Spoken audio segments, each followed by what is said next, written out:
Beritakanlah firman, siap sedialah baik atau tidak baik waktunya. Shalom, puji Tuhan, karena berkat Tuhan, pertolongan Tuhan saja memungkinkan kita boleh ada lagi dalam renungan harian di hari ini. Mendengar firman itu suatu yang sangat penting, karena iman itu timbul dari pendengaran dan pendengaran akan firman Kristus. Nah, firman Allah yang akan kita renungkan bersama di hari ini saya ambil dari Mazmur 84 ayat 1 sampai dengan ayatnya yang ke-13. Secara khusus saya akan baca ayat 2 dan ayatnya yang ketiga. Betapa disenangi tempat kediaman-Mu ya Tuhan semesta alam. Jiwaku hancur karena merindukan pelataran-pelataran Tuhan. Hatiku dan dagingku bersorak-sorai kepada Allah yang hidup. Demikian sabda firman-Nya hari ini yang mengajar dan menasihati kita rindu kepada kediaman Allah.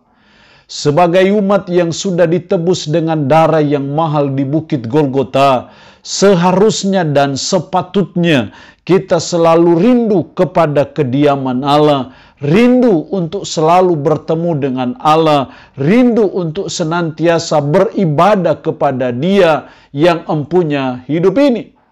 Inilah yang diungkapkan oleh sang pemazmur, bagaimana kerinduannya untuk kediaman Allah, bagaimana kerinduannya untuk sembahyang, kerinduannya untuk beribadah kepada Allah yang semestinya dan seharusnya juga ada dalam diri kita sebagai umat, sebagai orang percaya.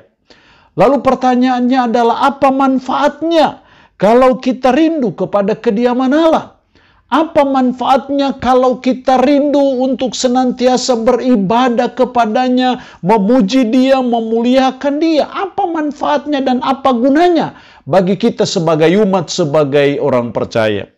Setidaknya ada 3 hal penting yang saya amati dalam ayat ini. Yang pertama dalam ayat 5, berbahagialah orang yang diam di rumahmu, yang terus memuji Engkau.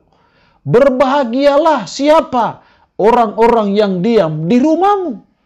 Itulah manfaatnya, itulah gunanya. Kalau kita rindu kepada kediaman Allah, rindu untuk senantiasa beribadah kepadanya, maka manfaatnya yang pertama adalah kita akan berbahagia. Betapa tidak berbahagia kalau kita berjumpa, bertemu dengan Sang Empunya hidup ini. Betapa tidak berbahagia kalau kita bertemu Raja di atas segala Raja, Tuhan di atas segala Tuhan, penguasa atas alam semesta, bahkan pencipta kita. Jadi seharusnya ketika kita datang beribadah, datang kepada kediaman Allah, ada suatu euforia yang luar biasa, ada sukacita yang luar biasa, ada kebahagiaan yang luar biasa, karena kita bertemu dengan Sang Empunya kehidupan ini. Makanya pemazmur berkata, berbahagialah orang-orang yang diam di rumahmu. Kalau kita bertemu dengan bupati, wali kota, kita sudah bahagia. Bertemu gubernur, bertemu menteri, bertemu pejabat, kita ada kebahagiaan. Bertemu presiden, itu ada kebahagiaan. Apalagi kita ketemu Tuhan di atas segala Tuhan. Allah yang perkasa, Allah di dalam Yesus Kristus, lebih berbahagia lagi kita.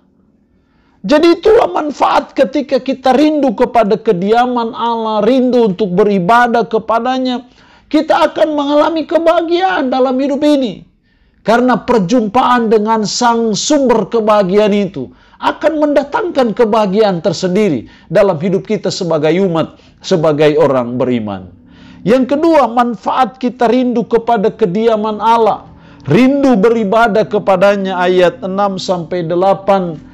Berbahagialah manusia yang kekuatannya di dalam Engkau, yang berhasrat mengadakan ziarah.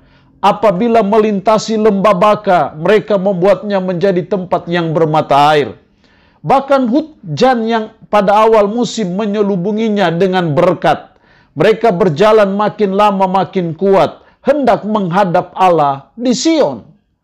Hal yang kedua dari manfaat kita rindu kepada kediaman Allah adalah kita akan mendapat kekuatan dari Tuhan.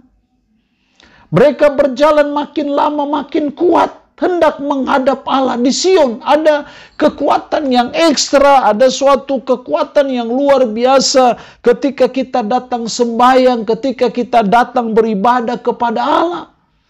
Karena dari situ kita mendengarkan nasihatnya dalam menjalani kehidupan. Dari situ kita mendengarkan petunjuknya, mendengarkan firman-Nya, mendengarkan kebenaran. Dari situ kita mendapat suatu kekuatan, suatu kemampuan, suatu penghiburan dalam kita menjalani kehidupan ini. Sehingga makin lama, makin kuat hendak menghadap Allah di Sion. Itulah kekuatan yang kita dapatkan ketika kita rindu kepada kediaman Allah. Makanya tidak heran ketika kita datang beribadah, mendengar firman, kita dapat kekuatan. Ketika kita ada dalam hampir mungkin putus asa, hampir kecewa, hampir frustasi, menjalani hidup karena terlalu berat beban hidup, terlalu berat pergumulan, kesulitan hidup. Tapi nasihat firman memberi kita kekuatan. Itulah manfaat kalau kita rindu kepada kediaman Allah, rindu dalam beribadah kepadanya ataupun menyembahnya. Di situ kita akan mendapatkan kekuatan dari Tuhan. Yang terakhir, manfaat kita rindu kepada kediaman Allah ayat 11-13. Sebab lebih baik 1 hari di pelataranmu daripada 1000 hari di tempat lain. Lebih baik berdiri di ambang pintu rumah Allahku daripada diam di kemah-kemah orang baik, orang fasik. Perhatikan di situ, lebih baik. Lebih baik kita 1 hari di pelataran rumah Tuhan daripada 1000 hari di tempat lain. Lebih baik berdiri di ambang pintu rumah Allahku daripada diam di kemah-kemah orang fasik. Ayat 12, sebab Tuhan Allah adalah matahari dan perisai. Kasih dan kemuliaan Ia berikan. Ia tidak menahan kebaikan dari orang-orang yang tidak bercela. Kasih dan kemuliaan Ia berikan. Ia tidak menahan kebaikan dari orang-orang yang hidup tidak bercela. Di sini kita melihat manfaat ketiga dari rindu kepada kediaman Allah, rindu sembahyang beribadah kepadanya. Yang ketiga, kita akan mendapat berkat dari Tuhan. Ia tidak akan menahan kebaikan. Tuhan tidak akan menahan kebaikan itu, menahan berkat itu bagi saudara dan saya ketika kita rindu sembahyang, rindu hadir dalam ibadah, beribadah kepada Tuhan. Itu sangat penting dan sangat bermanfaat dalam hidup kita. Karena di situ kita akan mendapat berkat dari Tuhan. Makanya firman Tuhan yang lain berkata latihan badani itu terbatas gunanya. Tetapi ibadah itu berguna dalam segala hal. Jadi ibadah itu sesuatu yang sangat penting yang kita tidak boleh lalaikan. Tidak boleh kita jadikan hanya sebagai pengisi waktu luang kita. Ibadah itu bukan hanya sekedar aksesoris dalam hidup kita. Tapi ibadah itu harus ada suatu komitmen dari kita sebagai suatu kebutuhan kita yang utama dan amat penting dalam kita menjalani hidup ini sebagai umat, sebagai orang percaya. Sehingga kita merasa bersalah bila kita tidak datang sembahyang. Bersalah bila kita tidak datang beribadah kepadanya. Karena dalam ibadah situ kita akan mendapat berkat dari Allah. Itulah manfaat kita rindu kepada kediaman Allah. Allah yang punya firman ini memberkati kita dengan firman-Nya di hari ini.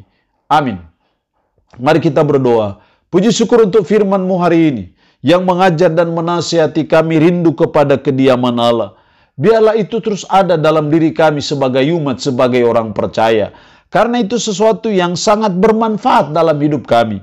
Kami akan berbahagia, kami akan mendapat kekuatan, dan kami akan mendapat berkat dari Tuhan. Dari kerinduan kami kepada kediaman Allah, atau kerinduan kami untuk beribadah kepada Tuhan. Roh-Mu yang kudus tanamkan dan meteraikan firman dalam hati dan pikiran kami. Dan sanggupkan kami untuk bisa memperlakukannya dalam hidup kami sehari-hari. Hamba mohon berkat bagi umat-Mu yang mendengarkan renungan harian di hari ini. Diberkatilah mereka ya Allah. Dengan berkat-berkat-Mu yang sakit, tambah berdoa dalam nama Yesus. Tuhan lawat, jamah dan sembuhkan dari sakit penyakit yang diderita. Terpuji-pujilah nama-Mu Tuhan. Dalam nama Tuhan Yesus Kristus kami berdoa.